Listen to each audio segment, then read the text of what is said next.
Neste momento, para compor a mesa diretora, convidamos o vice-reitor da Universidade Presbiteriana Mackenzie, professor Dr. Marco Túlio de Castro Vasconcelos.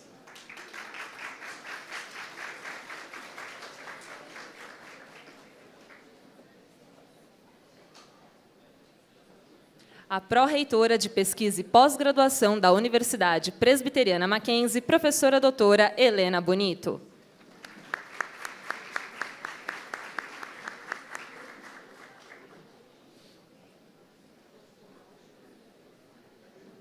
O pró-reitor de Graduação e Assuntos Acadêmicos da Universidade Presbiteriana Mackenzie, professor Dr. Cleverson Pereira de Almeida.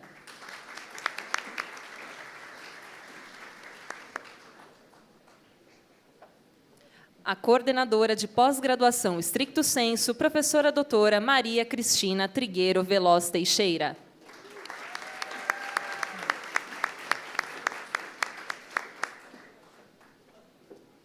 O capelão universitário reverendo doutor José Carlos Piacente Júnior.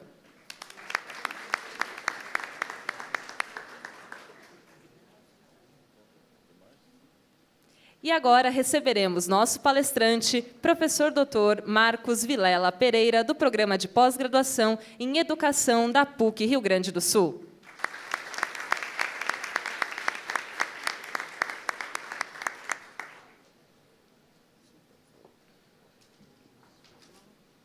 Convidamos agora o reverendo Dr. José Carlos Piacente Júnior para realizar um momento de reflexão bíblica.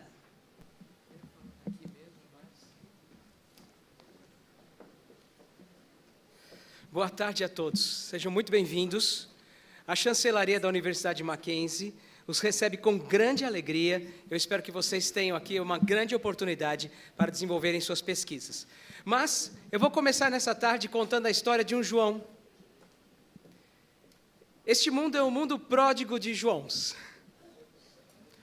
Eu vou contar a história de um João que é uma história de dor e angústia, pelo menos no início da sua vida. Nasceu numa família onde o seu pai era um açougueiro, sua mãe uma dona de casa, e já na tenra idade experimentou o que é a vicissitude e a dor.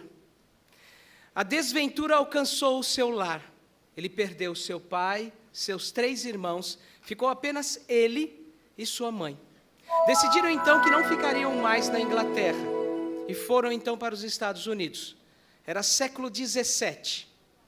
O pequeno João, com muito esforço, conseguiu se formar. E na cidade onde ele se formou e passou a atuar como professor, ele era conhecido como o professor. Mas a vida reserva muitos sofrimentos. E apenas aos 31 anos, ele foi acometido de tuberculose. Deixou o que ele tinha para que a posteridade se beneficiasse. Ele tinha 400 livros e uma herança que ele deixou para um tribunal da colônia, naquele momento, Estados Unidos, uma colônia. E esse tribunal tomou uma decisão que ele não experimentou, gostaria, mas não experimentou. Fundou uma universidade. Eu estou falando de um João que tem um sobrenome, que é Harvard.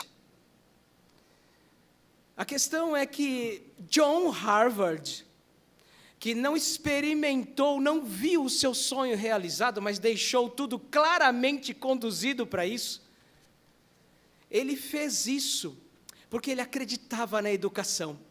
Mas nunca se esqueçam, John Harvard era um pastor calvinista, como eu sou. E já que ele era um João e pastor calvinista, e acreditava na educação, e deu o que ele tinha para que uma instituição fosse formada pelo Estado, por um tribunal, eu quero falar para você nessa tarde de um outro João, que deu a motivação para John Harvard sonhar com a educação. Este João, o evangelista, teve um contato próximo com Cristo o Senhor, e muitas vezes ouviu e viu o mestre ensinando. E ele relata um desses momentos de ensino de Cristo Jesus, quando ele diz assim, em João capítulo 7, Então os judeus se maravilhavam e diziam: como sabe este letras sem ter estudado? As pessoas da época, os grandes mestres, os doutores na lei, ficaram estarrecidos e encantados com o ensino que Cristo tinha. É claro, como naquela época havia preconceito. Eles perguntaram: mas como pode alguém ser tão capaz de falar se não percorreu o caminho normal das letras? Como pode alguém ser tão capaz de ensinar se ele não é um mestre da academia? Mas é aí que está o surpreendente de Cristo. Ele, de fato, é o Senhor de toda a inteligência. E se existe academia ou conhecimento, é porque Ele é o Senhor. Então, meus amigos e minhas amigas, nada melhor do que percorrer caminhos como John Harvard percorreu e sonhar com uma educação melhor.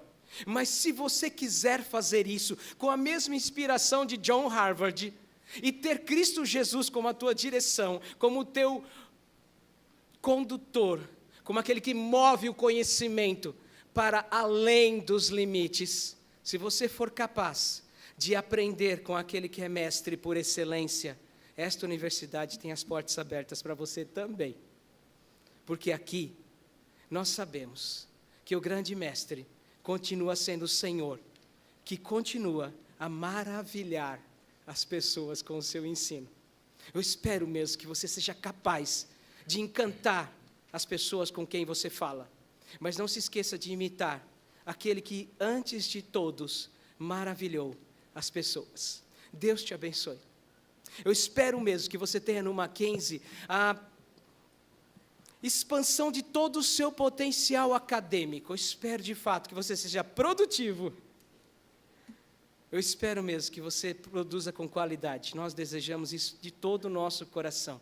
Mas saiba que há conhecimentos necessários e eles vêm de Deus. E eles continuam a nos maravilhar. Se você me permite, eu gostaria de fazer uma oração. Essa é uma universidade confessional. E nós temos muito mais do que te oferecer religiosidade. Nós temos que, neste momento, te oferecer também o que nós aprendemos do conhecimento de Deus. E vamos dar graças por esse conhecimento. Então, eu gostaria que você fechasse os seus olhos, se assim desejar, e curvar a sua cabeça, se você assim quiser, para me acompanhar nesse momento de prece. Obrigado, Senhor. Obrigado pela vida de homens como John Harvard, pastores, que sonharam com a educação. Porque na mente do Senhor, no desejo do Senhor, educação e cristianismo jamais estão separados. Preconceitos existem como nos dias de Cristo Jesus. E as pessoas ainda continuam perguntando o que Ele tem para nos ensinar. Mas quando abrimos a Tua palavra e somos maravilhados pelo Teu ensino, nós descobrimos que, de fato, o Senhor tem muito para nos ensinar. Obrigado, Senhor, pela graça e misericórdia de trazer esses queridos e preciosos alunos, mestrandos e doutorandos, para aprender conosco, que possamos ser úteis e abençoadores na vida deles, em nome de Jesus. Amém. Obrigado a todos, que todos tenham um ótimo tempo aqui no Mackenzie.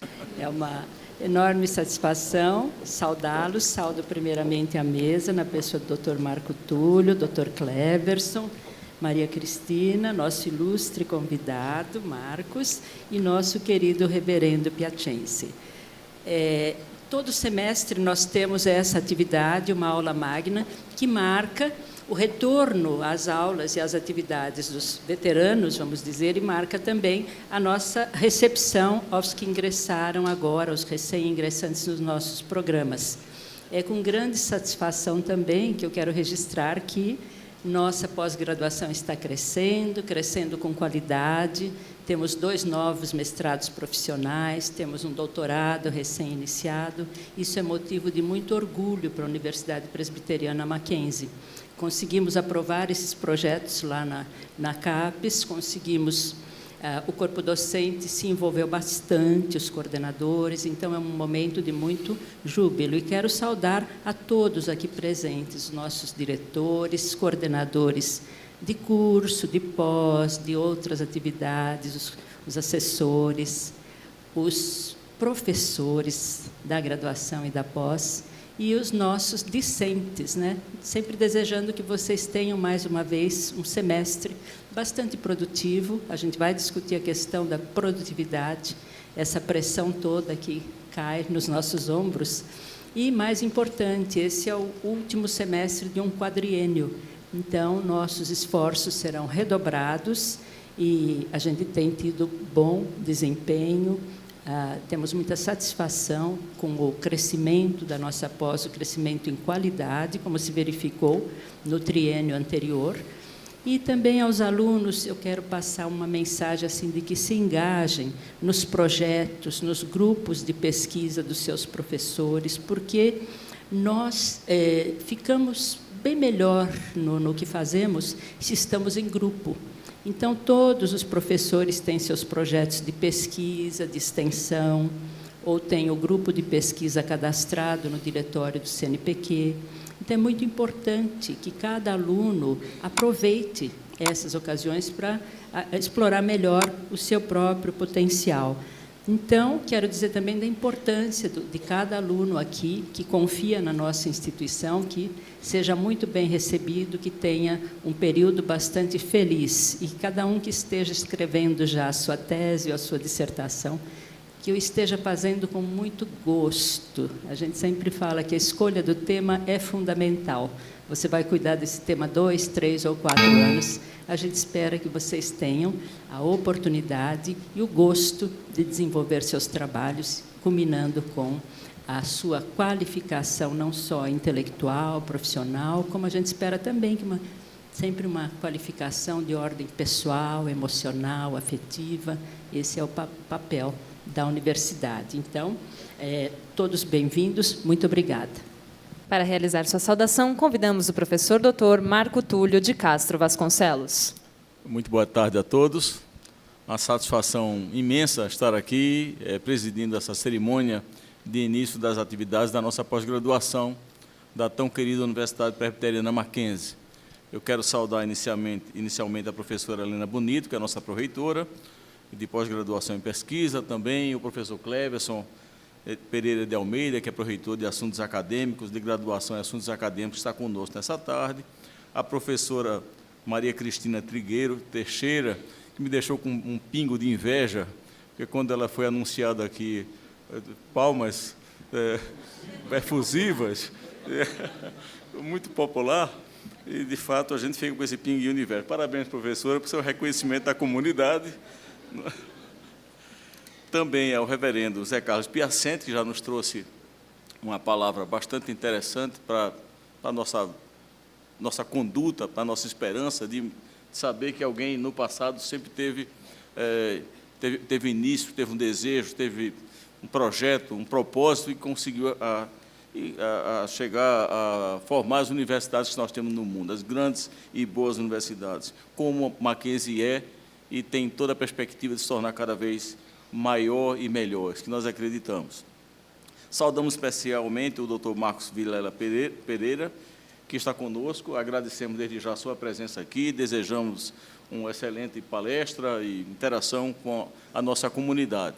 Queria saudar especialmente o professor Marcel Mendes, vice-reitor dessa universidade há bastante tempo, tive a honra de suceder, todos os diretores da casa, coordenadores, professores, que são importantíssimos, e aqueles que fazem a equipe da professora Helena Bonito, porque o nosso desejo, de fato, é ter uma pós-graduação forte, uma pós-graduação produtiva, não é? Sem, evidentemente, usar de mecanismos que criem problemas no nosso clima interno, e que nós tenhamos prazer de gerar uma ciência de qualidade que sirva para aproveitamento da nossa sociedade, que ela possa usar os conhecimentos que aqui são gerados para o seu progresso científico, tecnológico, humano, social. Esse é o nosso desejo imenso com o trabalho da pós-graduação. Saudar os alunos que estão chegando também. Foram submetidos a um processo seletivo, são vitoriosos, portanto, porque estão aqui matriculados, e provavelmente com muito ânimo, com muita expectativa, com ansiedade, e nós desejamos que vocês atuem assim durante o período do seu mestrado, do seu doutorado, sem desanimar. Nós estamos numa época de um pouco de desânimo, com notícias não tão boas, Quem sabe até nas Olimpíadas nós tínhamos expectativa de já termos mais algumas medalhas de ouro, quem sabe de prata, não é? Mas nós vivemos alguns períodos difíceis, não só no Brasil, no mundo inteiro. Nós temos vivido conflitos entre nações, conflitos entre grupos, entre empresas. Nós temos frustrações de projetos políticos, de programas sociais, de não ter aquele avanço que nós gostaríamos na qualidade de vida da nossa população, seja na educação, seja na saúde, seja na segurança. E hoje nós passamos um período que as coisas se deterioram um pouco. A gente parece que nós estamos voltando no tempo. Isso causa uma certa apreensão, um certo abatimento. As notícias com relação à aprovação de orçamento público, especialmente do Ministério da Educação, também não são boas, com corte de recursos para a PROAP, corte de programas ou suspensão de programas.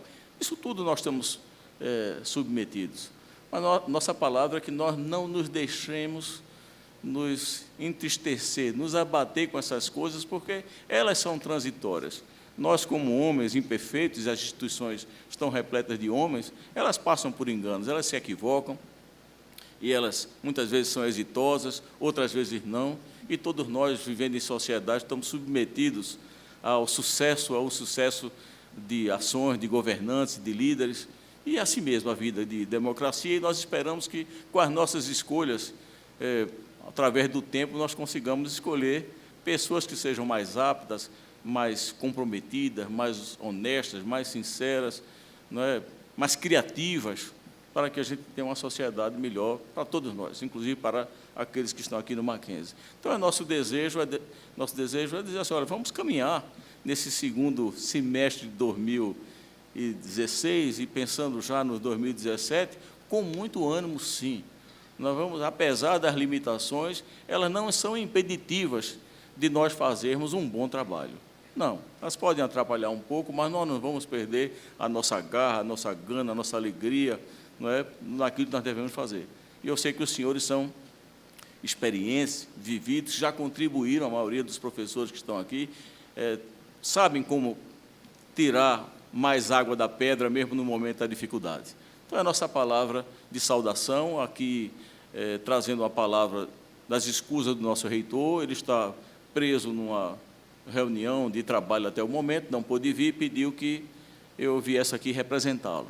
Então, é uma palavra, então, de saudação a todos, um desejo de um trabalho extraordinário, dizendo que a universidade está atenta, acompanhando com a sua equipe de pós-graduação e pesquisa ao andamento das coisas que acontecem no mundo, do nosso Brasil e do nosso ambiente interno aqui. E estaremos a postos para que a gente possa corrigir os rumos que precisarão ser corrigidos e apoiar sempre as boas iniciativas que elas sempre aparecem aqui. Então, é essa a nossa palavra, desejando mais uma vez ao professor Marcos um excelente trabalho, parabenizar a professora Helena, a professora Maria Cristina, desejo uma ótima condução aqui à frente dessa palestra dessa tarde. Muito obrigado, então.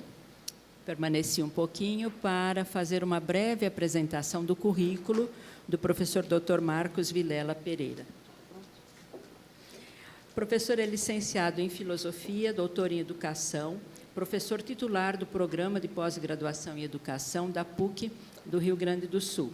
Foi secretário-geral e presidente da Federação de Arte Educadores do Brasil, coordenador do Programa de Pós-Graduação em Educação da PUC do Rio Grande do Sul e é atualmente diretor da Faculdade de Educação da mesma instituição.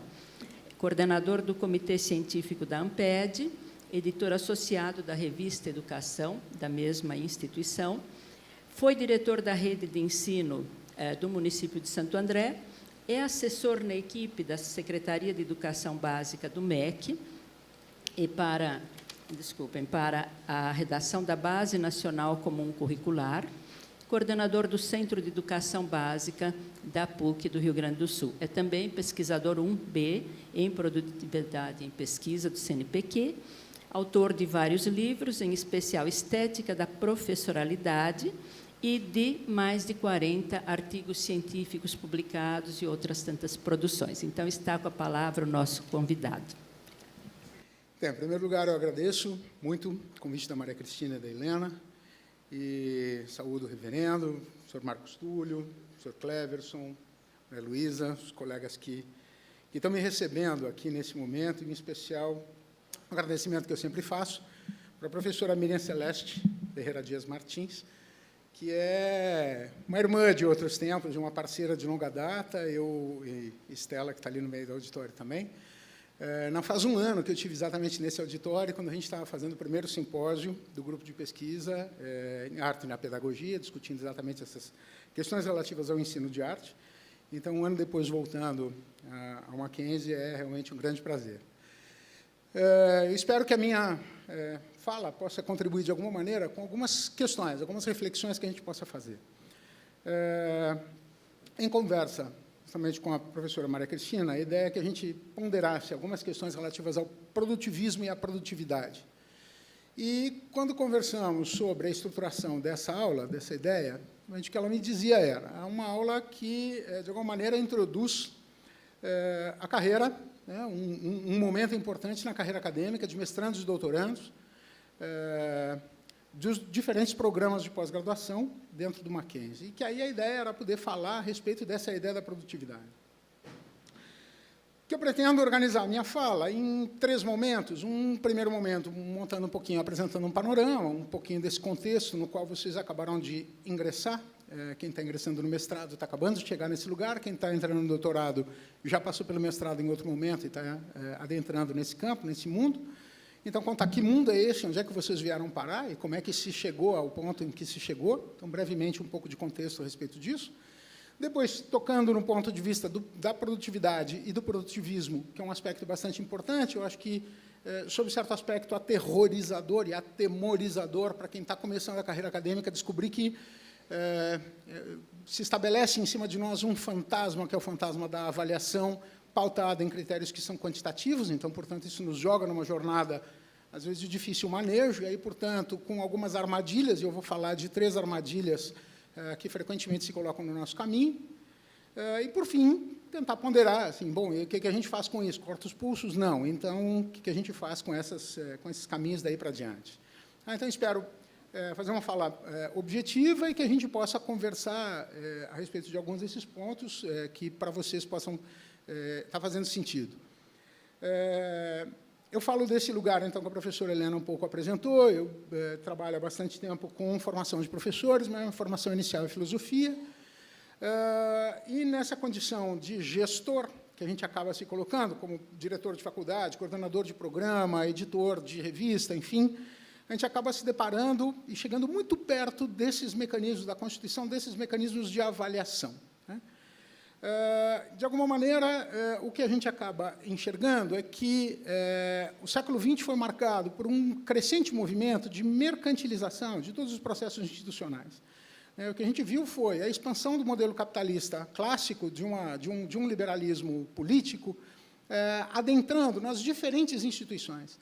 E, de alguma forma, essa perspectiva liberal ela entra em todas as instituições das quais a gente faz parte, inclusive na família, muitíssimo na escola e, sobretudo, na universidade e centros de pesquisa. Então, o que representa isso?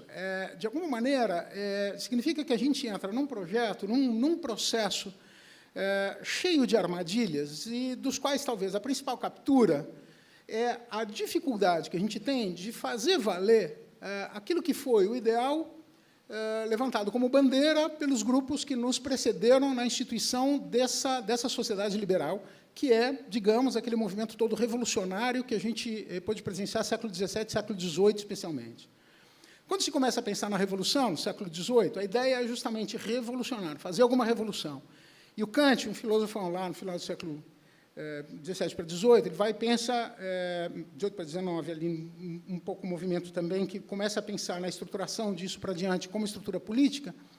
Kant vai dizer que o espírito da revolução ele é mais importante que qualquer outra coisa. Não importa a revolução para quê, não importa a revolução para onde, mas ser revolucionário é mais importante. E esse espírito da revolução, depois avança no século XIX, a gente pensando no positivismo, a perspectiva do progresso. De novo, a gente cai capturado nessa ideia do progresso, que é algo que nos tira do lugar onde a gente está, na direção de um lugar em que a gente ainda não está. Então, progredir como? Se deslocar daquilo que temos sido na direção daquilo que ainda não fomos. Só que o conteúdo do processo revolucionário e do movimento progressista, ele é esvaziado, porque ele vai variar de sociedade para sociedade. Ou, melhor dizendo, não importa tanto qual é o conteúdo desse movimento de revolução e de progresso. E é esse espírito que, no final do século XIX e início do século XX, adentra e define esse parâmetro do liberalismo. E quando a gente pensa na perspectiva do que foi a Revolução Francesa, que levanta lá liberdade, igualdade, fraternidade, é perfeitamente plausível a gente trabalhar com a ideia de igualdade e de fraternidade, desde que a gente mantenha a liberdade um pouquinho do lado. Por que isso? Porque quando a gente começa a trabalhar com a ideia da liberdade, a partir desse movimento, o que se pauta é essa ideia da liberdade individual. Aquele momento liberal que a gente estudou lá, o laissez-faire, laissez-passer, enfim, das liberdades individuais. Só que, com o andar de todos esses movimentos, especialmente considerando o avanço do século XX, instituição da Guerra Fria e tal, se estabelece essa duplicidade, que no Rio Grande do Sul a gente costuma chamar de Grenal, entre capitalismo e socialismo, entre o bloco da esquerda e da direita, o leste e o oeste e tal. Enquanto a gente tem essa condição, a luta pelos direitos individuais eles vão crescendo, e os direitos humanos se tornam uma grande, importante pauta, especialmente a partir da Segunda Guerra. Quando a gente avança e vê o fim da Guerra Fria, nos anos 70, 80, quando cai o Muro de Berlim e tal, que a gente tem, desaparece essa polarização. E o mundo inteiro se organiza em torno do bem comum, né? Um projeto mundial, de ordem mundial. Então, aí a preocupação é meio ambiente, é população, quer dizer, são os grandes movimentos de massa planetários. Quem é o inimigo? Quem é o mocinho, quem é o bandido nessa história? Desaparece. Desaparecendo essa polaridade, esse antagonismo, desaparece um pouco essa perspectiva e se começa a trabalhar em torno de um projeto coletivo, que é o projeto coletivo da humanidade. E aí é que a porca torce o rabo quando? Que fim leva, então, a luta pelos direitos individuais, os projetos individuais que estavam na pauta do liberalismo. Onde é que a gente deságua na entrada desse século XXI? Numa incompatibilidade, numa impossibilidade de alinhar sempre e de maneira satisfatória projetos individuais e projetos coletivos. O que, via de regra, a gente está vivendo hoje é ou eu opto por projetos coletivos, e aí eu vou ter que renunciar a alguns projetos individuais, ou eu batalho e luto por projetos individuais, e eu vou ter que abrir mão de projetos coletivos. E aí o que a gente tem é essa tensão entre indivíduo e coletividade, entre parte e todo, que nos joga num movimento que é pelo que eu estou trabalhando. Pela minha pesquisa, que é a minha dissertação, a minha tese, ou pela relevância disso para a comunidade científica e tal, onde está. Então, a vida de vocês na relação com seus orientadores, vocês vão ter que montar um projeto, e vão ter que escrever uma introdução de uma dissertação e de uma tese, que vão ter que mostrar a relevância da escolha do seu tema de pesquisa e da pesquisa que estão fazendo. E aí o grande desafio é, relevante para quem? Se é relevante para vocês, se é relevante para mim, em certa medida, ou será para mais alguém. Mas, na medida em que a gente não opera numa perspectiva de unanimidade e de consenso de forma mais absoluta, alguém vai sair perdendo com esse negócio. Porque, se eu trouxer a brasa para a minha sardinha, alguma sardinha vai ficar sem brasa embaixo. E, se eu pensar que eu preciso trabalhar a serviço da coletividade, bom, eu vou ter que renunciar a alguns sonhos individuais. Então, portanto, é nesse espaço de paradoxo que a gente acaba se inserindo e é onde a gente acaba entrando. Caso da pós-graduação, especialmente no caso da pós-graduação brasileira, é um campo relativamente recente, considerando toda a história da humanidade, enfim, que a gente tem da história da educação, tem um marco determinado aí no meio do caminho, que é 1996, a mudança do processo, a mudança do modelo de avaliação que se estabelece dentro do Brasil em função da pós-graduação em estrito senso. O que nós tínhamos até esse ponto, em certa medida, era um certo paralelismo entre a avaliação e o financiamento, eles eram dissociados, e, especialmente a partir dos anos 90, avaliação e financiamento passam a estar associados. Então, programas melhor avaliados vão ter melhores oportunidades de financiamento, vão ter melhor aporte de verba. Então, portanto, avaliação, regulação, financiamento passam a estar todos colocados dentro do mesmo campo. E esse modelo de avaliação deixa de ser praticado no Brasil com conceitos, que era o que se vinha trabalhando até então, A, B, C e D, e se passa a trabalhar com notas, com parâmetros, que a gente já sai, o ponto zero da nota é 3. O ponto zero não é 0, o ponto zero é 3. Abaixo de 3, um programa está desqualificado, ele está fora do sistema. Ele não entra no sistema, ele não tem possibilidade de financiamento. Então, o 0 não é 0, o 0 é 3. Então, começam essas coisas que são meio difíceis de entender, mas um pouco essa é a lógica que nos coloca nesse movimento. Então, em 1996, 97, por ali, a CAPES institui esse novo programa de avaliação e que articula avaliação e financiamento, define novas regras, novos parâmetros, constitui as áreas e estabelece alguns critérios a partir de um modelo que emergiu nos Estados Unidos da América nos anos 50, mais ou menos, desde que ele funcionou, que é o Publish or Perish. 1950 domina a cena norte-americana essa ideia, especialmente nos grandes centros de pesquisa, que é publicar ou perecer. Ou se publica e se aparece, ou a gente afunda. Ou a gente perde de vista exatamente assim, a carreira, a própria carreira individual vai afundar e vai perecer. Então, a chance de um profissional continuar trabalhando, atuando dentro da universidade é continuar produzindo. Se ele continuar publicando, ele vai ter boas notas. Se ele tiver boas notas e bons indicadores de produtividade, ele vai ter financiamento para o seu projeto e ele vai continuar trabalhando. Se ele não publica, ele não vai ter boas notas, ele não vai ter financiamento e ele vai acabar caindo fora.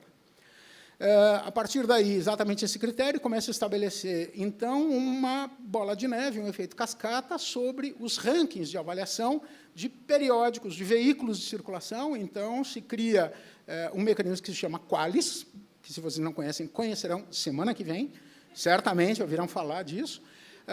É um parâmetro, é um patamar, hoje é um programa de indexação, especialmente de periódicos científicos, organizado e produzido a partir da CAPES, de uma equipe, então, portanto, definida em cada uma das grandes áreas, que vai indexar os periódicos em patamares que vão de B5, ou de C, que é sem qualificação, a B5, B4, B3, B2, B1, A2 e A1.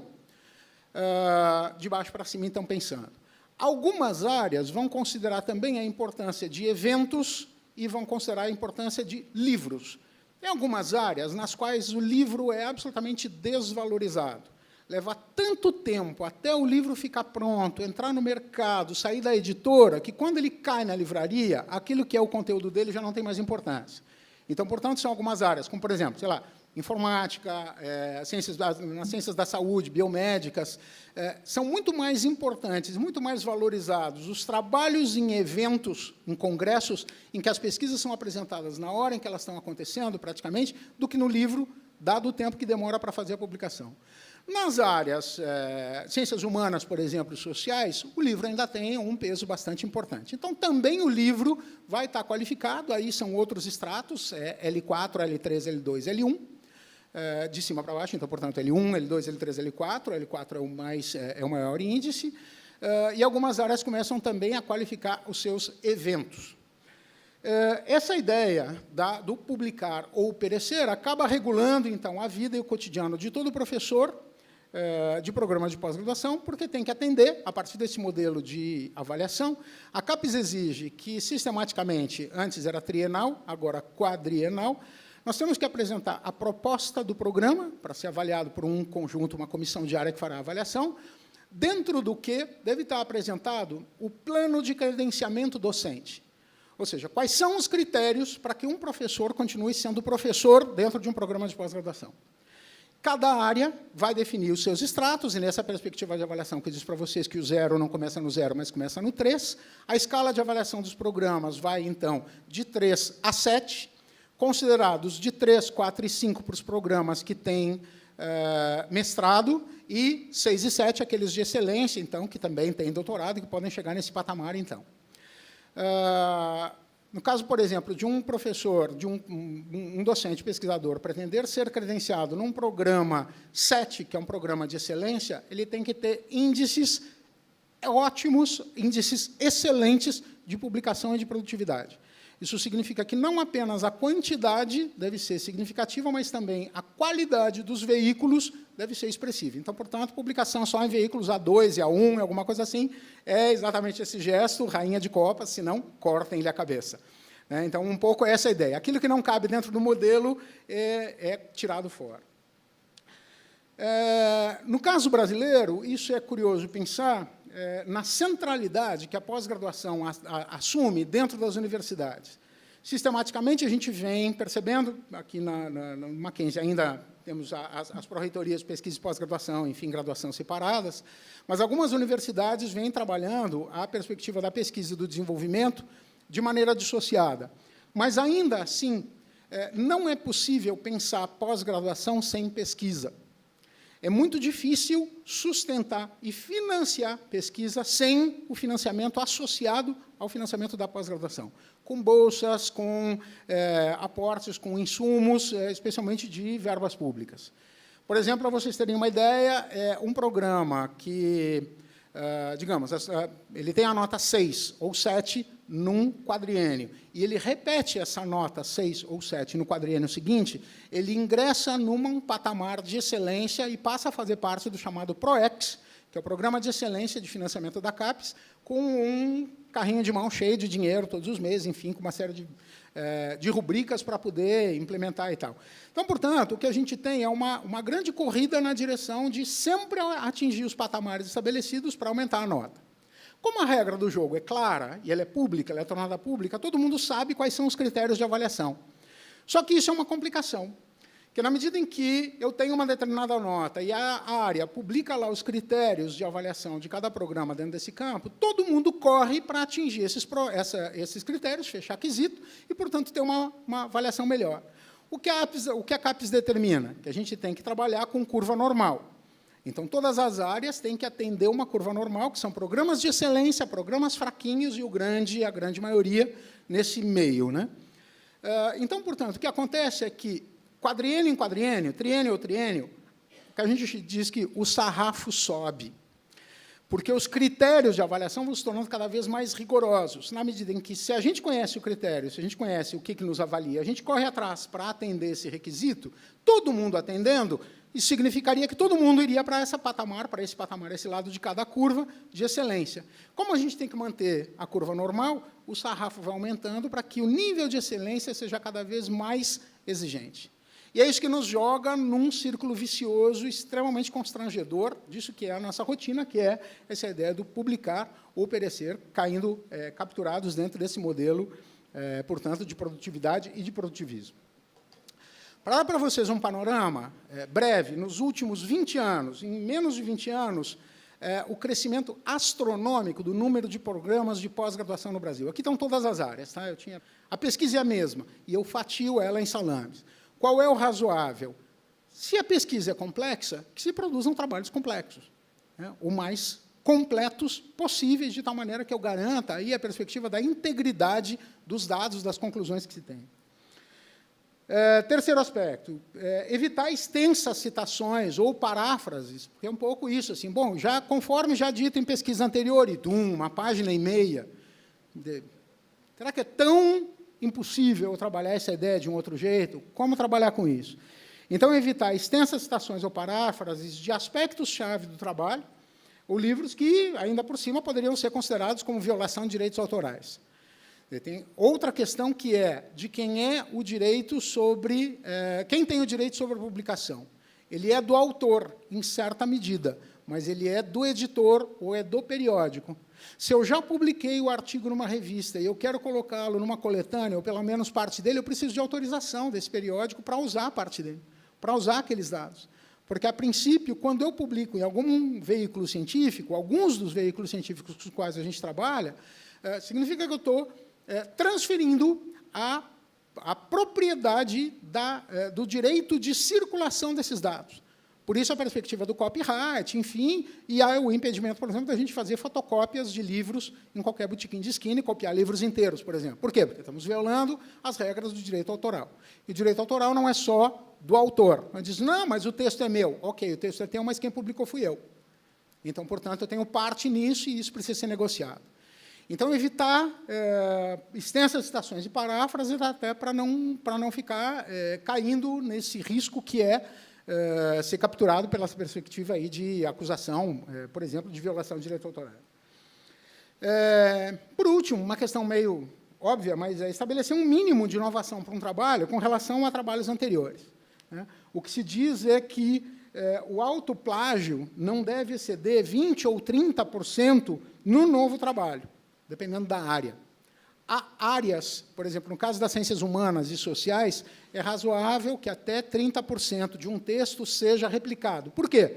Porque tem princípios, tem análises, tem conclusões, tem preceitos, tem paradigmas que não vão alterar. Eu não vou mudar de uma década para outra. Às vezes, de um século para outro, eu não estou mudando. Então, portanto, eu tenho preceitos que vão permanecer. Agora, tem outras áreas que não, que vão admitir muito menos. Na área, especialmente, como eu estava falando, biomédica, saúde, vão admitir muito menos quantidade de texto copiado e autocitado como uma condição de plágio. Então, vocês têm que entender que programa vocês estão, qual é a área que os regula e como trabalham esses parâmetros e os critérios de avaliação. Segundo aspecto, exatamente esse que eu falava agora, a ciência salame, o que se chama de ciência salame, que é o fatiamento, que é uma decorrência, que é a multiplicação de textos oriundos de uma única investigação.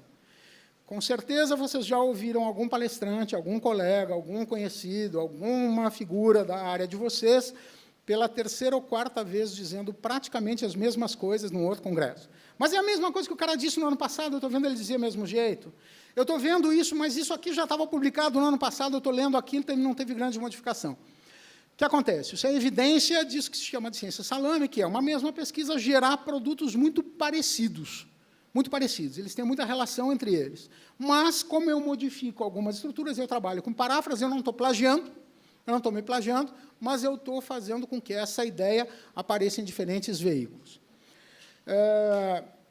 Tem uma citaçãozinha breve que eu vou comentar com vocês, que o Renache escreveu um artigo para o Estadão, há 2 anos atrás, em que ele dizia assim, se a regra exige aumentar o número de trabalhos publicados, eu vou praticar a salame science, ou ciência salame. É necessário ser muito citado? Sem problema.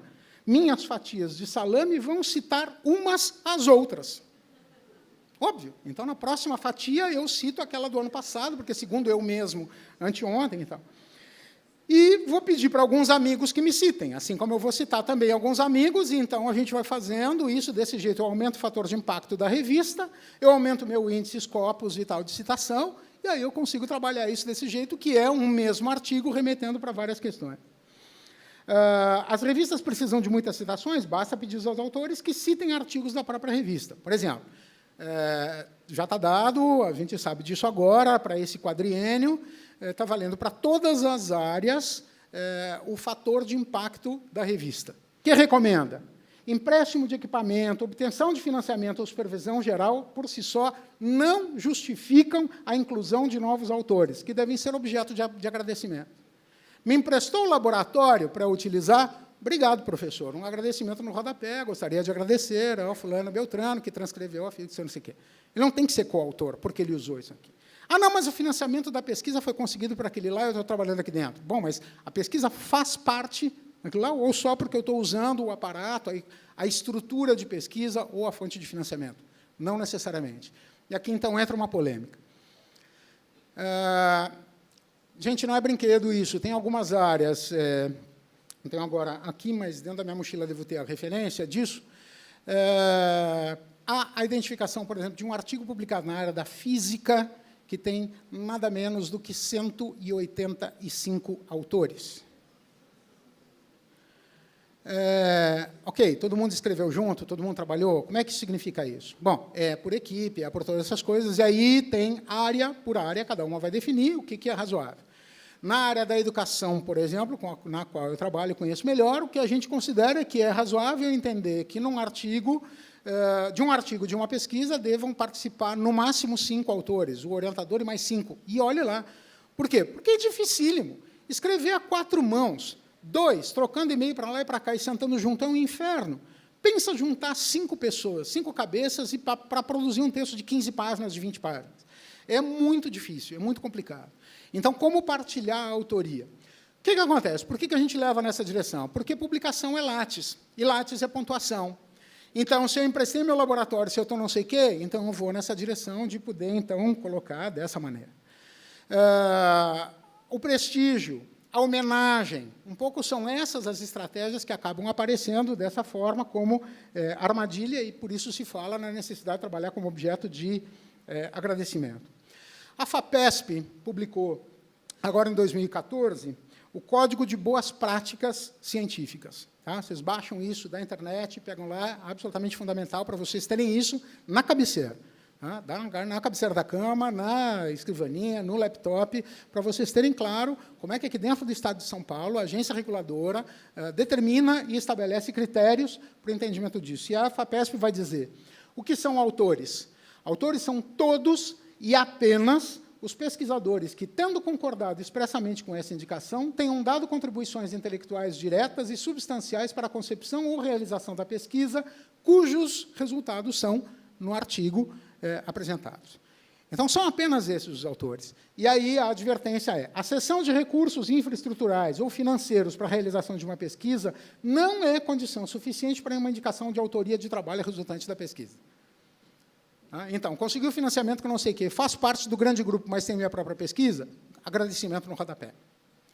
E aí a gente tem esse grande embate, que é essa discussão, e esse debate mais grave, que é a perspectiva, então, da cortesia. Eu ajudo, eu presto uma homenagem para um professor meu, para alguém. Questões que são polêmicas e que vou mostrar para você por que é um terreno bastante pantanoso. Por exemplo, se uma tese ou uma dissertação de vocês vai ser transformada em livro, vocês vão mandar lá para Vozes ou para Cortez, entrega lá para o Cortez a dissertação de mestrado, e ela vai virar livro. O orientador vai aparecer como coautor? Provavelmente não. O orientador vai aparecer como orientador, possivelmente vai ser convidado para escrever o prefácio, alguma coisa assim. Via de regra, é isso que acontece. A autoria, se é a dissertação que está virando livro, o autor é o mestre agora, ou o doutor, no caso da tese.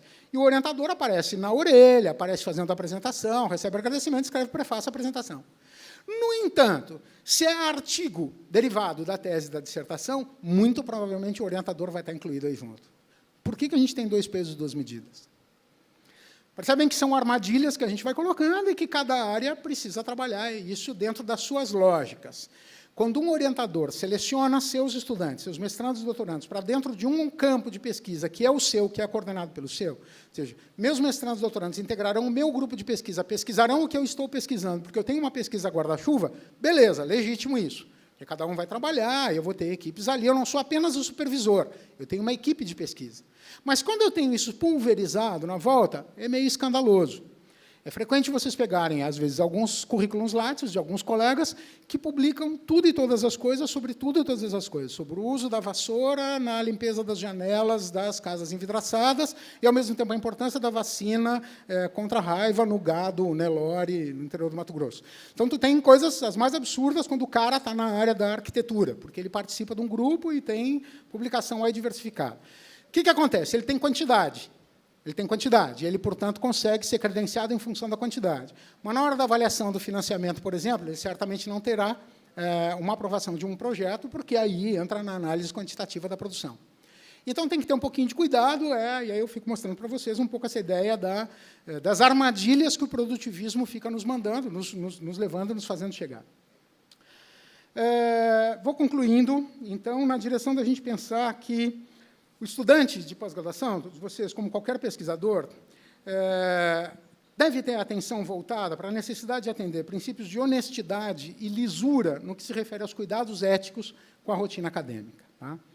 É certo que todo professor ou pós-graduando tem a obrigação de tornar públicos os achados de suas investigações, seja sob a forma de artigos em periódicos, de trabalhos em congressos ou de patentes a serem registradas, de modo que a função social da ciência seja adequadamente cumprida. Essa é a função social, e daí vem o financiamento público, é por aí que a gente faz a coisa circular.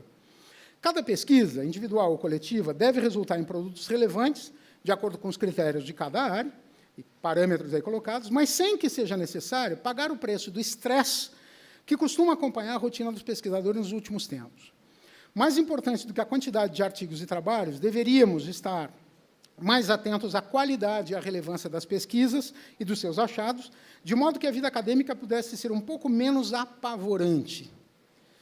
Todo procedimento exagerado de controle acaba por pressionar os sujeitos e favorece a busca por alternativas de sobrevivência que, em alguns casos, fere os princípios éticos da ciência e da pesquisa.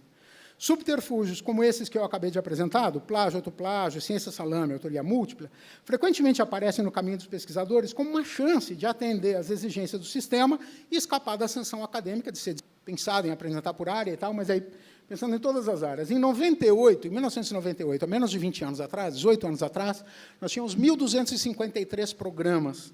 Hoje, ano passado, final, lá, a plataforma Sucupira, os dados são 3.905 programas. Isso é uma Babilônia de programas de pós-graduação. Pensem na quantidade de docentes credenciados em cada um desses 4.000 programas de pós-graduação. 4.000 programas, pensem em cada programa com 20, 30 professores, cada um desses 20, 30 professores tendo que publicar ou perecer. Vocês conseguem imaginar a inflação do campo de produtividade ao qual a gente está lançado. E, na medida em que a gente também começa a exigir dos nossos orientandos, mestrandos e doutorandos, o mesmo grau de produtividade, do mesmo jeito, isso aqui cresce de maneira exponencial. Óbvio que aí é fácil da gente enxergar, esse aqui é tirado de dentro do Ministério da Ciência e Tecnologia, do relatório lá do Plano Nacional de Pós-Graduação, é o parâmetro de titulados por curso de 87 a 2008. Aquela linha que vai mais vigorosa, subindo, são os titulados dos cursos de mestrado acadêmico. A verde intermediária são os de doutorado, titulados em doutoramento, e a menorzinha ali embaixo é de mestrado profissional. Isso significa que a gente sai, lá de 98, de mais ou menos 5.000 titulados, 5.500 titulados por ano, e a gente chega, em 2015, a 47.000 titulados por ano. 47.000 mestres e doutores titulados por ano no Brasil. Por isso eu estou dizendo, esse é o contexto, essa é a conjuntura na qual a gente está inserido, e da qual vocês hoje fazem parte.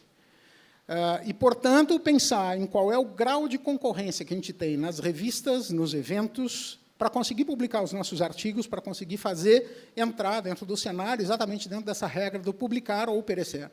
Agora, o que precisamos é achar espaço para 47.000 titulados ano saindo nessa totalidade. Desculpe, isso não é ano, isso é número total, isso é número absoluto. 47.000 titulados, doutores e mestres soltos no país, querendo publicar, ocupar revistas, ocupar congressos, ocupar editorias, enfim, o que a gente tem. Então, o que acontece? Obviamente, quando a gente chega nesse número astronômico, não há como manter um controle de qualidade. A qualidade, progressivamente, vai dando espaço à quantidade. E o critério passa a ser eminentemente quantitativo sobre aquele que é qualitativo. O que significa isso? Que a gente vive no que se chama de cultura da performatividade. Eu tenho que parecer e aparecer. Eu tenho que parecer mais do que efetivamente eu sou. É mais importante o meu látis do que aquilo que eu efetivamente consigo ser. Se eu tiver um látis muito bem trabalhado e muito bem montado, eu tenho boa chance de conseguir financiamento por uma agência. Se o meu látis estiver mal preparado ou mal informado, não adianta eu ter uma boa qualidade, eu ter um bom fator de impacto da minha produção sobre uma determinada área, se eu não tenho essa perspectiva de performance dentro do mundo e dentro da realidade. Enfim, são muitas as produções que vêm colocando em questão e que vêm discutindo essa distorção que, progressivamente, vem fazendo com que a realidade do pós-graduando, tanto do professor, pesquisador, quanto do estudante, se transforme nessa grande gincana, ou essa grande corrida pela publicação. E aí é que eu queria falar um pouquinho ainda apresentando para vocês o crescimento do número de publicações científicas no Brasil. Quando a gente pensa, é a linha azul, tá? A vermelha é percentual só, ela aparece como percentual. O número de publicações científicas no Brasil, ele cresce exponencialmente, passando de mais ou menos 2.500 para cerca de 20.000 publicações científicas indexadas. É isso que faz parte todo o panorama aí de Qualis. Cada revista dessas tem um corpo editorial, tem um corpo de pareceristas ad hoc, tem um fluxo de recebimento de artigos constantes. Eu sou editor da revista Educação, na PUC do Rio Grande do Sul, um dos editores adjuntos. A gente recebe, em média, 80 artigos por semana para serem avaliados. Significa 80 artigos por semana. O que a gente tem é um corpo hoje de editoria ad hoc adjunta para fazer a triagem desse material, para não mandar todo esse material para os avaliadores ad hoc lá na ponta, porque é impraticável. Essa quantidade é estratosférica, e a gente não faria outra coisa senão avaliar trabalhos para revistas, né? Um pouco essa é a nossa rotina, e, enfim, é para onde vocês estão, onde vocês estão chegando. Aonde isso nos leva? Eu chego, então, no segundo ponto segunda parte da minha fala, apresentando um pouquinho as armadilhas que aparecem no nosso caminho quando a gente é capturado por esse modelo produtivista. E eu vou apresentar 3 consequências, digamos, um pouco daninhas desse produtivismo. A primeira delas diz respeito a plágio e autoplágio. Como a gente consegue dar conta de produzir coisas novas o tempo todo, o tempo inteiro, durante tanto tempo? Não dá. A questão é muito difícil. Pesquisar leva tempo. Estudar leva tempo. Vocês sabem disso, entrando no mestrado, 2 anos é muito pouco tempo para produzir uma dissertação com consistência, com tudo isso. Então, portanto, a gente pensa, olha o grau de profundidade, de complexidade que demanda um trabalho de pesquisa.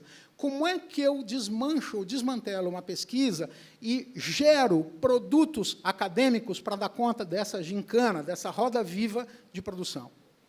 No meu programa, por exemplo, para que a gente seja credenciado e recredenciado, nós temos que ter uma pontuação lá, que são 200 e tantos pontos anuais em produção acadêmica. Isso significa média de 2 artigos, no mínimo B1 por ano. Para que eu consiga publicar 2 artigos por ano, o quanto eu tenho... Não é a coisa mais simples do mundo. É entrar nessa gincana, nessa disputa de um espaço extremamente concorrido de periódicos que estão correndo atrás. O tipo de pesquisa que eu faço sobre profissão docente, sobre formação de professores, por exemplo, eu não consigo produzir tanta coisa em tão pouco tempo. Além do que, o tempo que demora para um artigo ser aprovado e publicado no periódico, às vezes 2 anos, 2 anos e meio.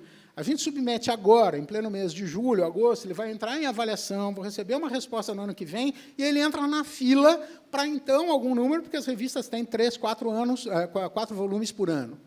Então, demora muito tempo. Então, para eu pensar que eu quero continuar credenciado daqui a 3 anos, eu tenho que estar escrevendo e produzindo material hoje. A questão que cai é assim, como é que eu faço para produzir coisas novas o tempo todo? Isso fica bastante difícil. Como é que essa quantidade de gente, que eu penso, então, essa quantidade de titulados em mestrado e doutorado, essa quantidade de pesquisadores em todas as áreas, qual a nossa capacidade de produzir coisas inéditas e relevantes ainda dentro desse mundo? É cada vez mais difícil, mais complicado. Então, o que acontece? A gente se dá conta que, nos últimos tempos, premidos por esse movimento, a gente cai nessa armadilha que é o plágio e o autoplágio. Por que plágio? Porque, daqui a pouco, eu não posso inventar a roda o tempo todo, a roda já foi inventada. Então, vou atrás de pegar um pedacinho daqui, um pedacinho dali, e depois que a gente inventou Ctrl+C, Ctrl+V, acabou. Então, seleciona, corta, copia, cola, e vai e troca alguma coisa, e vai e se trabalha com relação a isso. Por um lado, é tomar em questão exatamente aquilo que está colocado por outros pesquisadores dentro da área, que eu não vou desconsiderar. E a questão do autoplágio um pouquinho, mas se eu publiquei alguma coisa no ano passado, se eu continuo trabalhando na mesma pesquisa, sou produtividade já há alguns anos, eu tenho um projeto de pesquisa que está sendo desenvolvido já há 7, vão fazer 8 anos que eu desenvolvo o mesmo trabalho de pesquisa, que é implicações da prática e da experiência na formação de professores na educação superior. Constituição da didática universitária e tal, é o campo que eu trabalho. Tem questões, tem conclusões, tem aspectos que eu já concluí há 3, 4, 5 anos atrás que continuam valendo. Como é que eu faço para essa ideia vir para dentro de um artigo que eu estou escrevendo agora? Eu acabo me autoplagiando. No caso dos estudantes, mestrado e doutorado, se vocês publicam, fazem um trabalho final para a disciplina, e aí o professor pede para vocês produzirem um artigo. Legal. Então, beleza, produz um artigo, que vai ser o trabalho final da disciplina, vou mandar para uma revista e tal. Pode usar esse artigo dentro da dissertação e da tese? E depois de defendida a tese e a dissertação, não, agora vocês têm que publicar, então desmembrar. Ok, mas ela já está publicada como dissertação e tese, porque ela vai para o repositório geral, ela está disponível no banco de teses da CAPES e tal. Eu posso pegar os pedaços da tese, os capítulos dela, e transformar em artigos e publicar? Eu não estou me autoplagiando? Como funciona essa estratégia? Então, são essas as armadilhas, esse é o primeiro conjunto de armadilhas nos quais eu acabo caindo facilmente, como armadilha mesmo.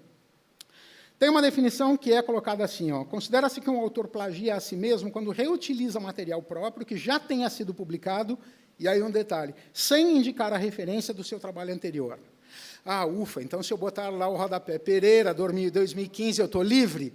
Mais ou menos. Porque eu vou cair numa outra coisa que é a ciência salame, quer dizer, o quanto eu vou ficar repetindo as mesmas coisas durante tanto tempo. Então, o que caracteriza o plágio e como é que eu me escapo dele dentro dessa questão? Quando é que é possível eu considerar, então, portanto, quando é que é justificável que eu utilize meu próprio material na produção de novos textos, de novos artigos? Primeiro, quando o trabalho anterior é base para uma nova contribuição apresentada neste novo trabalho. Eu comecei a pesquisar um certo aspecto, mas agora eu tenho um outro aspecto, mas algumas referências ainda são as mesmas. Então, quando aquilo é base para o que eu estou fazendo agora, não é necessariamente plágio, desde que eu faça a citação, eu faça a referência, eu faço contexto. Depois eu avanço nisso. Quando partes substanciais do trabalho prévio àquele lá anterior, que eu publiquei no ano passado, que está na minha tese de dissertação, devem ser repetidas para explicar as novas evidências ou para defender algum novo argumento.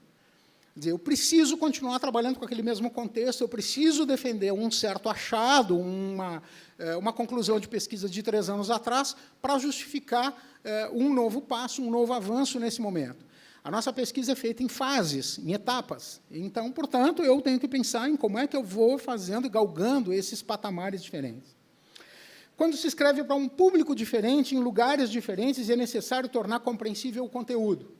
Por exemplo, se eu tenho lá um periódico, uma área como Maria Cristina, desenvolvimento lá, uma coisa é uma pesquisa que eu estou publicando numa revista de genética, para geneticistas, e eu vou apresentar um outro aspecto da mesma pesquisa, agora no campo lá da psicologia, por exemplo, da psicopedagogia, por exemplo. É um outro grupo, é um outro campo, é uma outra circunstância. Eu preciso contextualizar a pesquisa, então é razoável, é plausível que eu transfira uma parte daquilo que foi lá determinado para cá. E quarto, quando o autor considera que o que disse da última vez está tão bem explicado, tão colocado, que não faz sentido colocar de outra forma na nova publicação. Então, aquilo, quando a gente acabou conseguindo chegar a uma formulação tão razoável daquilo que a gente queria dizer, que é desnecessário ficar parafraseando a si mesmo. Tem uma questão que é assim, então, como é que a gente faz para evitar o plágio e o autoplágio? Na discussão que a gente tem, especialmente de algumas pesquisas norte-americanas, e aí depois eu vou apresentar algum material da FAPESP e CNPq a respeito de autoria, tem a ver, então, um pouco, como é que eu escapo do plágio e do autoplágio? Primeiro, o autor deve indicar no manuscrito se os dados, revisões, conclusões já foram publicados em outro artigo, ou congresso, ou conferência, e explicar a natureza da divulgação anterior. Às vezes é uma questão retórica. Uma versão inicial deste artigo foi apresentada e sofreu substantivas modificações e tal. Às vezes é umas palavrinhas, assim, uns versinhos que a gente diz e que convence o leitor lá e tal. Hoje, com as ferramentas que a gente tem na internet para cruzamento de dados, isso não se resolve tão facilmente.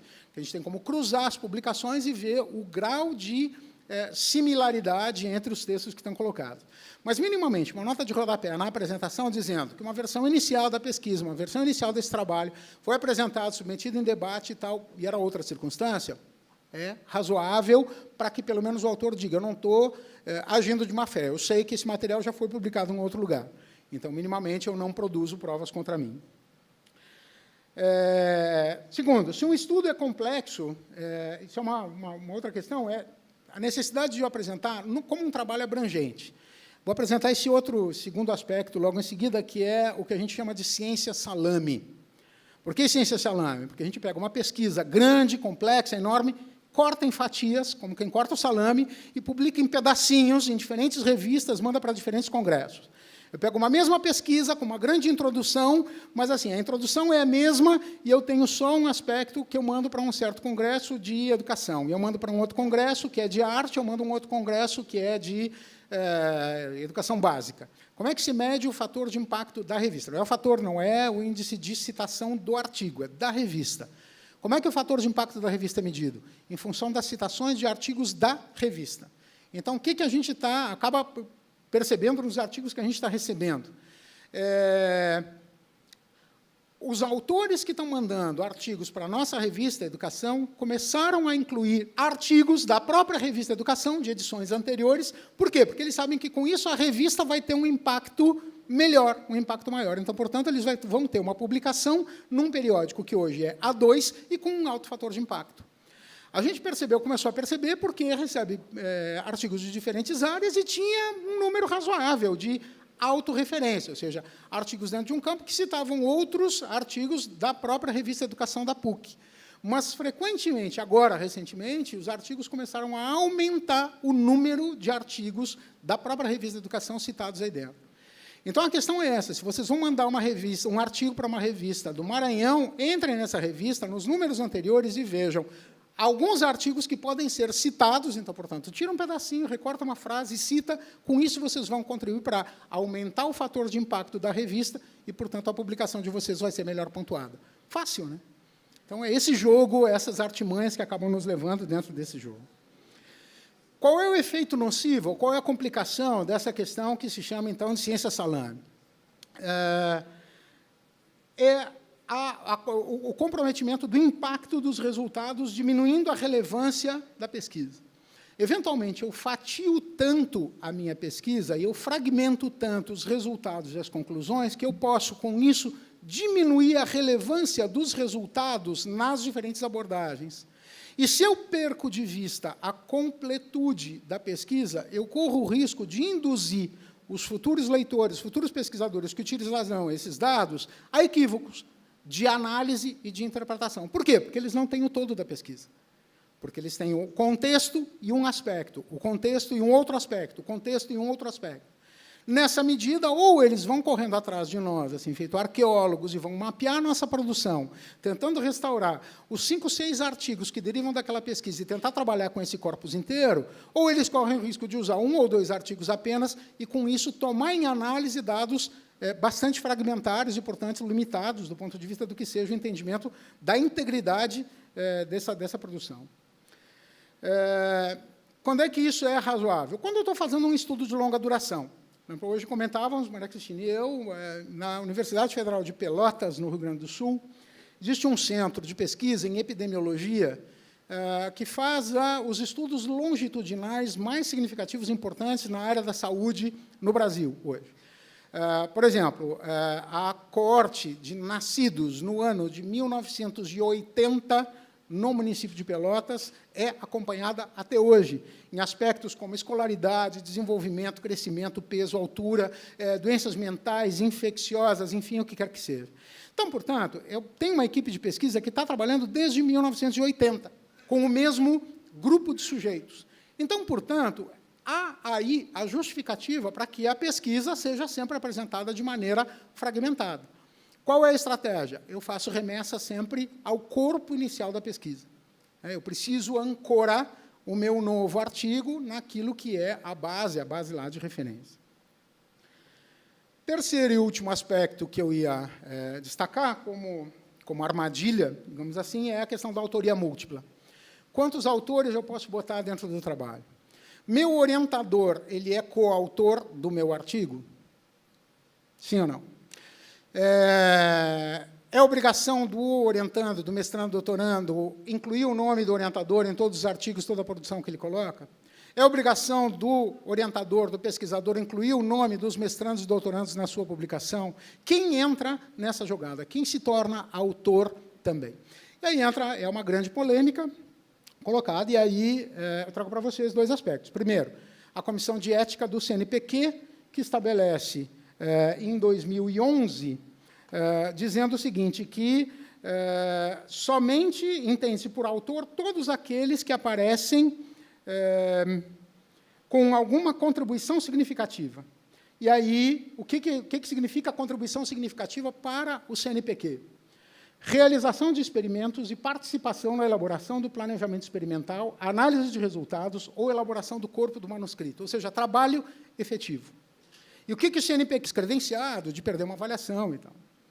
Entretanto, parece-me que o que devemos combater é a perversidade desse modelo de avaliação, regulação e controle que compele os pesquisadores a esse tipo de estratégia.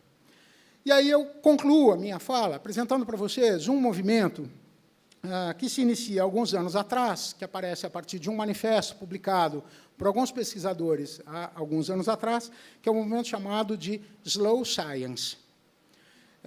Assim como aparece o Slow Food como alternativa para o Fast Food, que é o comer em pé de qualquer jeito, mas comer de maneira mais tranquila e tal, a Slow Science como uma estratégia também de produção de ciência um pouco diferente dessa gincana e dessa doideira em que a gente está. É com um manifesto, e eu leio o manifesto para vocês. Nós somos cientistas. Nós não blogamos, nós não tuitamos, nós precisamos de tempo. Não nos entendam mal. Nós dizemos sim à ciência acelerada no início do século XX. Nós dizemos sim ao constante fluxo de publicações em periódicos revisados por pares e seus impactos. Nós dizemos sim à ciência promover a saúde e prosperidade futura. Todos nós estamos nesse jogo também. Todavia, nós sustentamos que isso não pode ser tudo. A ciência precisa de tempo para pensar. A ciência precisa de tempo para ler e de tempo para falhar. A ciência nem sempre sabe a resposta imediata. A ciência é desenvolvida de forma incerta, com movimentos trôpegos e saltos variados para frente, e, porém, isso é executado numa escala de tempo muito pequena, e é justo que haja espaço para isso. A Slow Science foi praticamente a única forma concebível de ciência durante centenas de anos. Hoje, nós ponderamos, ela merece ser revivida e protegida. A sociedade deve dar aos cientistas o tempo que eles precisam, mas o mais importante é que os cientistas precisam dispor de tempo.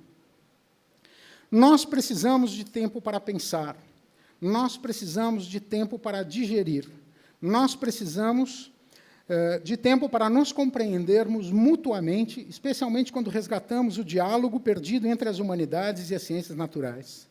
Nós não podemos repetir continuamente o que a ciência significa, para que ela vai servir, porque nós simplesmente não sabemos ainda. A ciência precisa de tempo. Apoiem-nos enquanto pensamos.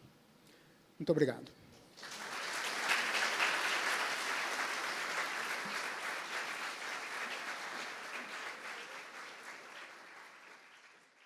Boa tarde, professor. Tudo bom? Eu queria agradecer a palestra e fazer uma pergunta. Eu sou Vladimir, do curso de mestrado profissional em Economia e Mercados, coordenador do curso e recém começando e enfrentando, desde a época do projeto, a questão do produtivismo. A dúvida é como é que os países avançados, como a Europa, Estados Unidos e Japão, que já têm campo científico consolidado, eles lidaram com essa pressão, porque nós saímos de nenhuma avaliação para toda a avaliação e todo o mecanismo de controle de meios, e não necessariamente da qualidade final. Então, se você tem informação, como é que eles superaram essa fase? Eu acho que a gente ainda está em processo evolutivo. Obrigado.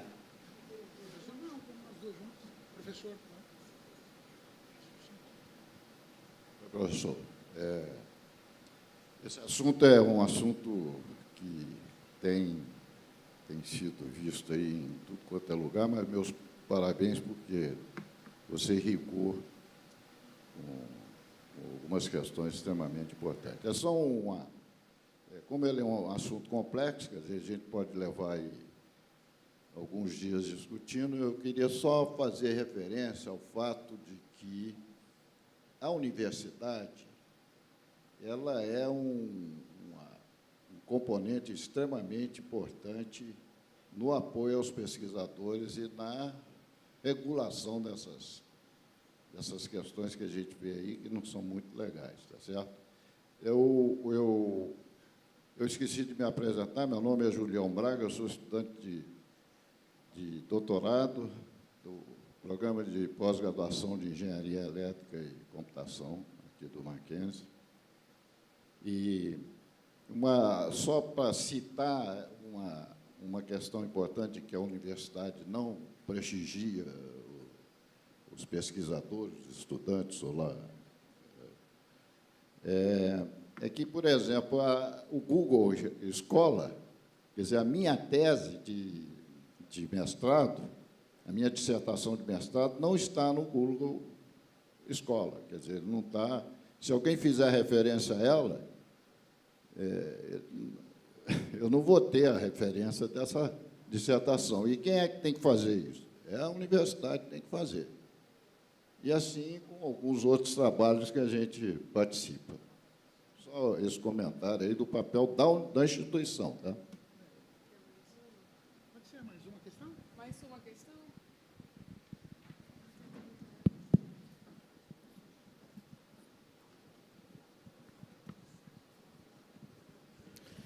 Enquanto alguém aquece para fazer uma questão, eu pondero a questão exatamente assim, de pensar o que acontece. Na verdade, esse modelo Publish or Perish, ele começa como uma matriz norte-americana, a partir ali dos anos 50, 60 e tal, e estabelece esse parâmetro para a organização não apenas da pesquisa, dos grandes centros de pesquisa, mas também da educação superior. A Europa, Japão, não entendo direito, não conheço, não tenho propriedade para falar a respeito do Japão, mas te digo que a Europa começa a fazer uma ruptura, ainda nos anos 80, em função especialmente da pergunta pela relevância social e pela, exatamente, essa perspectiva, da relevância social da formação superior. E, com isso, durante os anos 80, 90, vai organizando a estruturação daquele que se chama Espaço Europeu de Educação Superior. O Pacto de Bolonha, entre diferentes ali países, que estabelece alguns acordos de equivalência de créditos, de possibilidade, como uma continuação do que foi a Constituição da Comunidade Europeia. Agora começa tudo a tremer nas bases de novo e a gente não sabe mais que fim vai levar. O critério deles era a empregabilidade. E, portanto, pensando a equivalência, então, a adoção do sistema de créditos de maneira universal, coisas que aqui no Brasil a gente já fazia há muito tempo, começa a ser feito na Europa em larga escala, a partir do início dos anos 90, 89, o Pacto de Bolonha. Paris mais 10, que, então, vai pegar, na virada, a discussão da educação ao longo da vida, da perspectiva das boas práticas, como alguns critérios de valorização da pesquisa. O que acontece é que, para continuar mantendo esse sistema de equivalência entre as universidades, a partir do início do século XXI, agora, no início dos anos 2000, é estabelecido na Europa um parâmetro muito similar a esse da CAPES. E a gente vê, não sei na tua área se isso acontece, mas no campo da educação isso aconteceu fortemente nos primeiros anos, agora do século XXI, a oferta, digamos assim, europeus se oferecendo para vir gratuitamente, se tu quiser, eu pago a minha passagem, mas eu vou para o Brasil para fazer uma palestra, me consegue um curso para eu dar na tua faculdade. Por quê? Porque eles precisam engrossar o, digamos, látis dele, o currículo deles. Porque, da mesma maneira, eles passam a ser avaliados. Esse sistema de avaliação pontual que a CAPES implementa aqui no Brasil a partir de 96, 97, é na virada de 99 para 2000 que começa a ser praticado em larga escala na Europa. E aí, especialmente, os países que eu tenho acompanhado um pouquinho melhor, na Espanha e Portugal, em função da área com a qual eu trabalho, com o grupo de lá, os professores pulam num pé só, correndo atrás de dar conta também dessa lógica do produtivismo, tentando correr atrás dessa questão.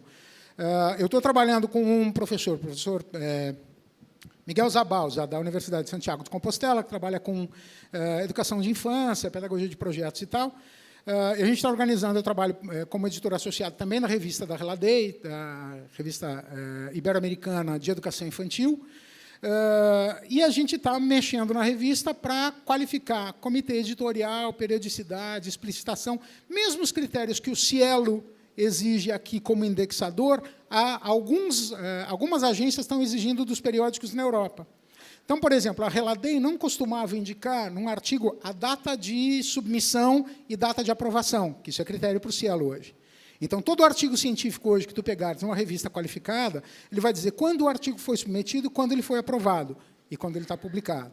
Então, são pequenos critérios que começam agora a fazer parte também da comunidade europeia, dentro dessa rotina. Estados Unidos da América é um pouco lógico, eles continuam trabalhando, é de lá que vem essa lógica quantitativa, porque, especialmente, o parâmetro de organização da produção científica ele vem das ciências duras. Então, são essas questões um pouco mais firmes em termos de manejo que começam a ser colocadas. Um outro aspecto que não está em pauta aqui, mas que eu acho que é importante destacar, é a discussão sobre procedimentos éticos, por exemplo.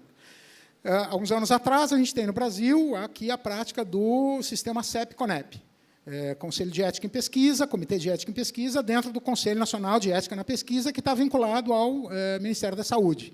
Tá? Conselho Nacional de Saúde, Ministério da Saúde. São os parâmetros biomédicos que regulam a submissão dos projetos de pesquisa e os critérios para todas as áreas na submissão da Plataforma Brasil. A gente só conseguiu agora, há 3 meses atrás, aprovar uma nova resolução que cria um modelo paralelo para as ciências sociais aplicadas e humanas aí dentro. Por quê? Porque a gente tinha que pedir termo de consentimento livre e esclarecido para um presidiário, por exemplo. Se eu vou fazer um trabalho de pesquisa com população carcerária, que está em situação de privação de liberdade, segundo a norma do CEP-CONEP, bastava que o diretor da prisão desse uma autorização e eu tinha legitimidade para entrar dentro da prisão, por exemplo. Do ponto de vista das ciências humanas, isso é um desrespeito aos direitos humanos. Porque eu entendo que o sujeito que é um apenado, por exemplo, ele está em situação de privação de liberdade, então, portanto, ele não pode responder ele não tem o direito, mas ele tem que dar o assentimento. Então, por exemplo, criar essa categoria que é o assentimento ao lado do consentimento legal foi uma vitória, foi uma conquista agora recente que a gente começa a destacar em função de digamos assim, um pequeno movimento na queda de braço que a gente tem com esse modelo que é o modelo clássico e típico das ciências duras que vem via Norte América. E que a gente está conseguindo justamente trabalhando com a Sociedade Europeia de Antropologia, a partir das pesquisas etnográficas e tal, do que a gente conseguiu avançar nesse sentido. Então, está todo mundo debaixo dessa maré. E aí, esse movimento que é os prós e os contras, quem trabalha só com a questão quantitativa, algumas áreas isso é possível pensar, mas outras áreas não. Quer dizer, como é que eu meço o fator de impacto de uma pesquisa que vai investigar a prática pedagógica de um professor no bairro de Pinheiros, aqui em São Paulo? Qual é a relevância que um artigo sobre a prática pedagógica de um professor no bairro de Pinheiros tem para eu publicar numa revista em Roma? Nenhum. Diferente de uma pesquisa na área da saúde, por exemplo, que se eu estou pesquisando uma vacina aqui no Instituto Butantan, ele é válido para qualquer canto do planeta. Então, portanto, eu não posso trabalhar com os mesmos parâmetros, os mesmos critérios em todas as áreas. É isso que a gente está querendo discutir. Não é que a gente se recusa a trabalhar com parâmetro, com fator de impacto, com esse tipo de admissão, mas entendendo que, em áreas diferentes, nós precisamos ter critérios diferentes. Então, aquela lógica de um suposto padrão de justiça, que é eu não posso ter 2 pesos e 2 medidas, não nos serve.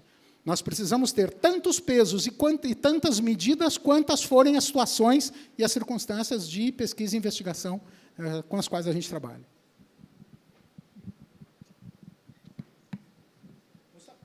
Por favor.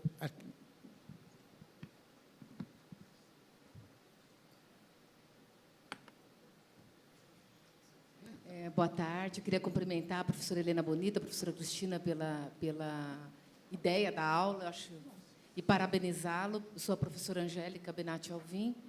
Eu sou diretora da Faculdade de Arquitetura e, atualmente, estou como presidente da Associação Nacional de Pesquisa e Pós-Graduação em Arquitetura e Urbanismo. Então, a minha questão vai porque, recentemente, na ANPARC, a gente discutiu um pouco a área de arquitetura e urbanismo e como a gente vai começar a se posicionar frente às questões da CAPES. Porque, por exemplo, só para você ter uma ideia, a área de arquitetura e urbanismo, na hora de definir o seu qualis, ela define como fator de impacto 1. E ela quando chega entre as 48 áreas, ela é irrelevante, mas é o que a área trabalha e como a área trabalha. E a CAPES, por outro lado, estava até o último mandato do professor Arlindo, uma série de grupos de trabalhos tentando valorizar a produção qualitativa e a pesquisa local, o impacto da pesquisa local. E agora se desmontou isso, mais uma vez, a gente volta de novo no quantitativismo e a última notícia que a gente teve do nosso coordenador de área é que a avaliação vai ser igual à avaliação do triênio anterior, ou seja, estava se construindo um processo para se ir em direção à qualidade e, de repente, a gente tem um retrocesso. Então, a minha pergunta, eu gostei muito do seu manifesto, acho que a professora Cristina está de parabéns, inclusive porque a gente coloca aqui nós discutimos muito isso, né, professora Helena, as áreas que se contrapõem, áreas que produzem com muita gente, áreas que produzem de forma autoria isolada, e a gente sempre procurou aqui no Mackenzie respeitar essas especificidades. Mas não é fácil se posicionar no Sistema Nacional de Pós-Graduação.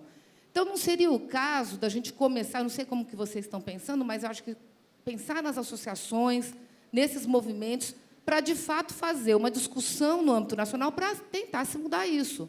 Porque, se a gente não... Acho que, nas universidades, a gente tem que tentar se encaixar no Sistema Nacional, mas, por outro lado, nós, pesquisadores, devemos começar a defender as especificidades das áreas cada vez mais, eu acho que perante esse sistema. Como fazer isso? Então, não sei se vocês já estão fazendo algum percurso, se a gente pode pensar em possibilidades de discussão futura. Obrigada. Tu tocas numa ferida, Angélica, que é justamente o debate, tem que morder a língua aqui, não posso falar em Fora Temer, nem em Escola Sem Partido, nem nada disso, assim, não posso. Mas é para esse lugar que a gente vai, enfim, assim, desliguem gravadores e bora lá. É o debate sobre a democracia, tá? Sobre o processo democrático. E quando se pensa num país do tamanho do Brasil que pretende estabelecer sistemas nacionais. Um sistema nacional ele pretende ser um marco regulatório universal, com valor universal. Só que todo sistema que pretende operar com valor universal, ele pretende, no máximo, ele consegue trabalhar numa medida de consenso das bases, daquilo que é referência. Dificilmente, praticamente impossível, dificilmente se opera um modelo sistêmico universal com base em unanimidade. Tu tem consenso, mas não unanimidade. Por que isso? Porque toda ideia que se torna universal num determinado momento, eu vou pensar, o Sistema Nacional de Pós-Graduação, ela, em algum momento, foi uma ideia particular. Ela foi uma ideia de alguém. Alguém que, em alguma mesa, em alguma circunstância, negociou dentro de um grupo e fez com que essa ideia tomasse corpo, construísse um elenco de equivalências e, portanto, de alianças, de tal maneira que essa particularidade, essa visão particular, vá progressivamente galgando degraus nessa estrutura até atingir o patamar de universal. No momento que ela se torna universal, ela passa a reger todo mundo, aqueles que concordam com ela e aqueles que não concordam com ela. O que se tem que entender é que, num espaço democrático, o fato de uma ideia universal estar aí estabelecida, seja por um sistema de assembleia, de votação, ela não é unânime, e não precisamos trabalhar com essa perspectiva. Por quê? Porque eu não posso exigir do outro a renúncia às suas idiosincrasias, às suas posições, a favor de uma ideia geral. A arquitetura conseguiu se separar da engenharia, uns anos atrás. Quer dizer, vocês têm seu próprio conselho, não estão mais debaixo do CREA, da maneira como ele estava estabelecido, exatamente rompendo uma tensão que ali ficava bastante colocado, porque a engenharia tem um padrão hegemônico de funcionamento. Dentro da CAP são, sei lá, dentro do MEC, do INEP, quantas engenharias eu tenho? Quantas áreas de engenharia eu tenho? E a arquitetura era uma só. Então, portanto, na disputa hegemônica, a arquitetura sempre saía perdendo nisso. E aí tinha que se submeter, porque, num processo democrático, ela tem que se submeter. Isso é justo? Não, não é. Não, não é. Conseguimos chegar num espaço mais justo? Sim, na medida em que a gente consegue tornar transparente a discussão que sustenta os argumentos que vão fazer com que uma ideia particular se torne universal. É nisso que reside a perspectiva da democracia. Democrático não é o produto, democrática não é a substância, ele é sempre injusto. O fato de ser democrático não significa que ele vai ser justo, porque ele vai ser sempre estabelecimento a partir de uma maioria sobre uma minoria. E essa minoria sempre vai ter que renunciar a alguma coisa. Então, não podemos associar a ideia de democracia à ideia de justiça de maneira tão linear. Então, vou pensar que democrático deve ser, o que caracteriza o processo democrático deve ser a possibilidade do debate e da discussão do processo de construção de argumentos e critérios e parâmetros para chegar lá. Para quê? Para que eu possa abrir espaço para novos grupos que, nesse momento, estão colocados como particulares, em oposição, em antagonismo a isso que está estabelecido, colocar em discussão e eles poderem ter a oportunidade de se tornarem universais. Bom, quando eles forem universais, esses que hoje estão nessa posição serão particulares. Então, portanto, vai ter sempre esse movimento. Então, pretender a provisoriedade, pretender a precariedade, a provisoriedade do sistema é mais importante do que ter um sistema. Talvez o grande equívoco que a gente tem hoje no Sistema Nacional de Pós-Graduação é que ele se pretende eterno, se pretende muito duradouro.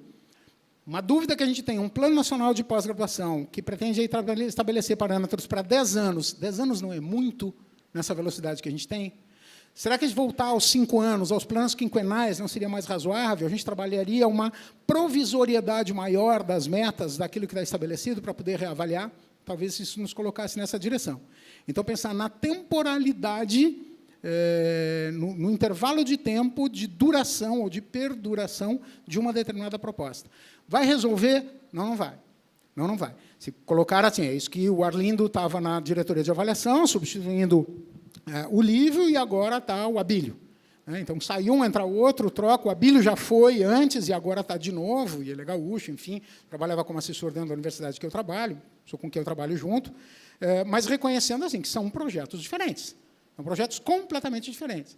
Se havia uma matriz paradigmática no que foi a gestão do Jorge, que estabeleceu o Lívio naquela condição, foi outra na sequência de quando entrou o Arlindo, nessa virada de como isso se estabeleceu, e é outra com a entrada do Abílio.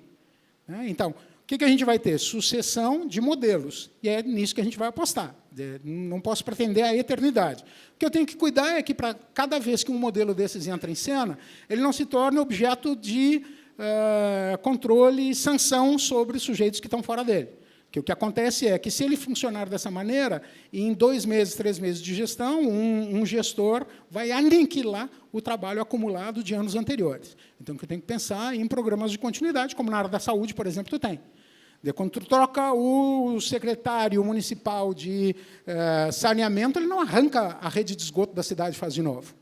Mas, quando tu troca o secretário de educação, ele muda o nome de tudo, troca o sistema, arranca o professor, tira tudo do lugar. Por que a gente continua trabalhando com isso?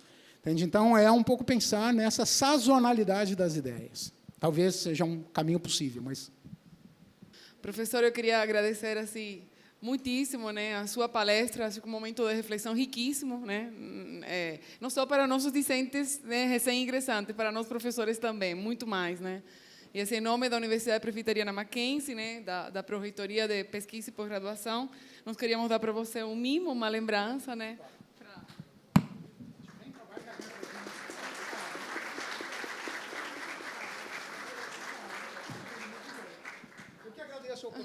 Eu que agradeço a oportunidade do convite. É sempre legal a gente socializar um pouco e polemizar as ideias quando a gente sai do lugar.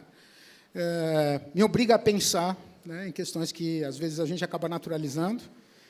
Espero que tenha feito algum sentido para vocês tudo isso. E me coloco à disposição, vocês sabem onde me achar. Então, a gente segue conversando, dialogando essas questões. Obrigado mais uma vez. Muito obrigada.